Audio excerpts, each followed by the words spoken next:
Ik sta hier op het terrein van Verbrugge Terminals en er wordt vandaag een heel bijzonder kunstwerk onthuld. Dat is geen alledaagse zaak, dus er zijn heel veel mensen op afgekomen. Het hele bekende kunstwerk Broden en Vissen van Johnny Berends hangt hier. Het hangt, dat klopt, letterlijk en figuurlijk. Hè.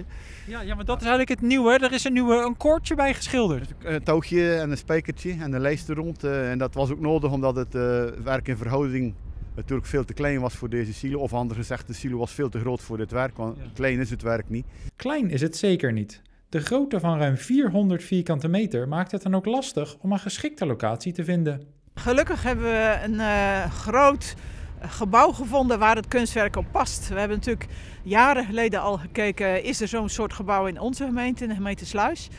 Maar dat was er niet. Nee. Zitten er ramen in, deuren in of iets anders.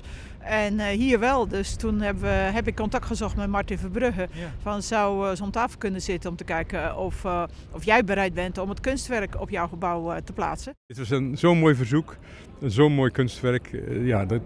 Dat kon ik niet weigeren. Korte lijntjes. Ja, korte lijnen, gelukkig. En dat leidde tot een heel mooi resultaat waar we vandaag allemaal getuigen van kunnen zijn. Zeker niet alleen voor de medewerkers van Verbrugge hier, maar voor eigenlijk iedereen. Het hangt hier. Het hangt hier en iedereen is welkom.